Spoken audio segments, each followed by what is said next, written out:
আসসালামু আলাইকুম international news বাংলায় আপনাদের স্বাগতম। শুরুতে থাকছে শিরোনাম।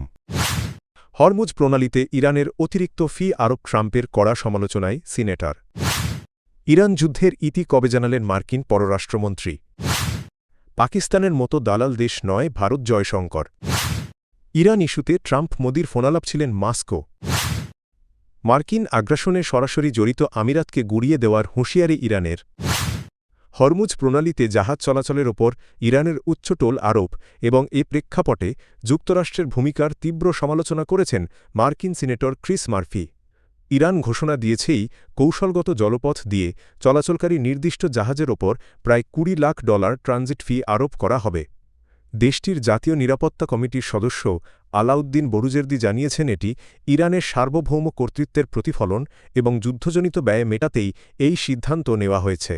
এদিকে মার্কিন সিনেটর ক্রিস মার্ফি এই পরিস্থিতিকে উন্মাদনা হিসেবে আখ্যা দিয়ে ট্রাম্প প্রশাসনের কড়া সমালোচনা করেছেন। তার দাবি হরমুজ প্রণালী পুনরায় উন্মুক্ত রাখতে যুক্তরাষ্ট্রকে প্রতিদিন প্রায় $200 কোটি ব্যয় করতে হচ্ছে, যেখানে যুদ্ধের আগে এই পথ স্বাভাবিকভাবেই চালু ছিল। মার্ফি বলেন যুক্তরাষ্ট্র নিজেই এই সংকট তৈরি করেছে এবং এখন তা সমাধানের নামে বিপুল অর্থ ব্যয় করছে, যা অযৌক্তিক। তিনি একস্য আরোপিত সংকট হিসেবে উল্লেখ করেন এবং এর ফলে বৈশ্বিক অর্থনীতিতে নেতিবাচক প্রভাব পড়ছে বলে সতর্ক করেন। যুক্তরাষ্ট্রের পররাষ্ট্রমন্ত্রী মার্কো রুবিও জানিয়েছেন ইরানকে কেন্দ্র করে চলমান যুদ্ধ কয়েক মাস নয় বরং কয়েক সপ্তাহের মধ্যেই শেষ হতে পারে।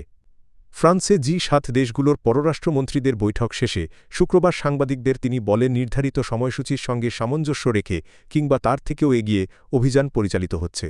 তার ভাষায় কয়েক সপ্তাহের মধ্যেই এ অভিযান শেষ হবে। রুবিও দাবি করেন স্থলবাহিনী মোতায়েন ছাড়াই যুক্তরাষ্ট্র তাদের কৌশলগত লক্ষ্য অর্জন করতে সক্ষম হবে। তিনি আরও বলেন অভিযান শেষ হলে ইরান সাম্প্রতিক সময়ের তুলনায় অনেক বেশি দুর্বল অবস্থায় পড়বে। এদিকে মার্কিন সংবাদমাধ্যম এক্সিওসের প্রতিবেদনে বলা হয়েছে যুক্তরাষ্ট্র ও ইসরায়েলের যৌথভাবে শুরু করা এই অভিযান আরও 2 থেকে 4 সপ্তাহ পর্যন্ত চলতে পারে বলে জি7 মিত্রদের জানানো হয়েছে। চাইলে এটাকে আমি আন্তর্জাতিক news anchor read plus headline ভার্সনে রূপ দিতে পারি। ইরান যুক্তরাষ্ট্র সংঘাতের প্রেক্ষাপটে পাকিস্তানের মধ্যস্থতাকারী ভূমিকা নিয়ে কড়া প্রতিক্রিয়া জানিয়েছে ভারত। দেশটির পররাষ্ট্রমন্ত্রী এস জয়শঙ্কর বলেছেন ভারত কোনো দালাল বা ব্রোকার রাষ্ট্র নয়। মধ্যপ্রাচ্য সংকট নিয়ে আয়োজিত এক সর্বদলীয় বৈঠকে তিনি এ মন্তব্য করেন।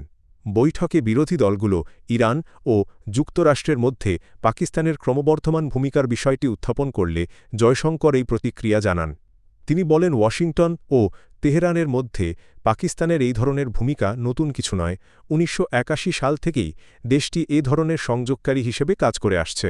বর্তমান পরিস্থিতিতেও এতে বিস্ময়ের কিছু নেই বলে মন্তব্য করেন তিনি।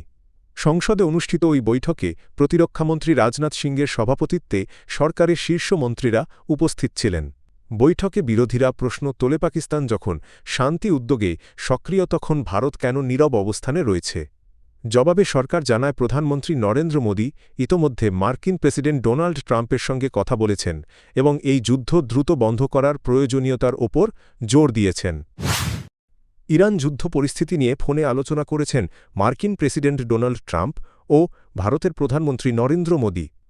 আলোচনায় উপস্থিত ছিলেন বিলিয়নিয়ার উদ্যোক্তা ইলন মাস্কও। মার্কিন সংবাদ মাধ্যম দ্য নিউ ইয়র্ক টাইমসের এক প্রতিবেদনে এ তথ্য জানানো হয়েছে। প্রতিবেদন অনুযায়ী গত মঙ্গলবার ট্রাম্প ইরানকে ঘিরে চলমান যুদ্ধ পরিস্থিতি নিয়ে আলোচনা করতে মোদীকে ফোন করেন।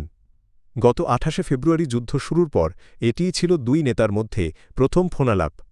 রিপোর্টে আরও বলা হয় 2 জন মার্কিন কর্মকর্তার বরাতে নিশ্চিত হওয়া গেছে যেই আলোচনায় ইলন মাস্কও যুক্ত ছিলেন। যুদ্ধের মতো সংবেদনশীল সময়ে দুই দেশের শীর্ষ নেতাদের কথোপকথনে কোনো বেসরকারি ব্যক্তির উপস্থিতিকে অস্বাভাবিক হিসেবে উল্লেখ করা হয়েছে। এদিকে হোয়াইট হাউস জানিয়েছে ট্রাম্প ও মোদির মধ্যে এই আলোচনা ফলপ্রসূ ছিল। প্রেস সেক্রেটারি ক্যারোলিন লেভিট বলেন দুই নেতার মধ্যে সম্পর্ক ভালো এবং আলোচনা ছিল গঠনমূলক। ইসরায়েল ও যুক্তরাষ্ট্রের যৌথ হামলায় সংযুক্ত আরব আমিরাতও সরাসরি জড়িত এমন অভিযোগ তুলেছে ইরান। দেশটির 2 জন উচ্চপদস্থ সূত্রের বরাতে এ তথ্য প্রকাশ পেয়েছে। ইরানের দাবি আমিরাত ইরান বিরোধী মার্কিন ইসরায়েলি অভিযানে সক্রিয়ভাবে ভূমিকা রাখছে। পাশাপাশি সতর্ক করে বলা হয়েছে যদি কোনো স্থল অভিযান শুরু হয় তাহলে আমিরাতের রাষ্ট্রীয় স্থাপনাগুলো লক্ষ্য করে ব্যাপক হামলা চালানো হতে পারে। প্রায় 1 মাস ধরে চলা এই সংঘাতের প্রভাব ইতোমধ্যে বিশ্ববাজারে পড়েছে। জ্বালানি বাজারসহ বিভিন্ন খাতে অস্থিরতা দেখা দিয়েছে। এদিকে মার্কিন প্রেসিডেন্ট ডোনাল্ড ট্রাম্প হরমুজ প্রণালীর কৌশলগত দ্বীপগুলো নিয়ন্ত্রণে নিতে স্থলবাহিনী ব্যবহারের বিষয়টি বিবেচনা করছেন বলে জানা গেছে। এর লক্ষ্য জ্বালানি সরবরাহে ইরানের প্রভাব কমিয়ে আনা। চাইলে এটাকে আমি ব্রেকিং নিউজ টোন বা studio anchor plus live report স্ক্রিপ্টে রূপ দিতে পারি।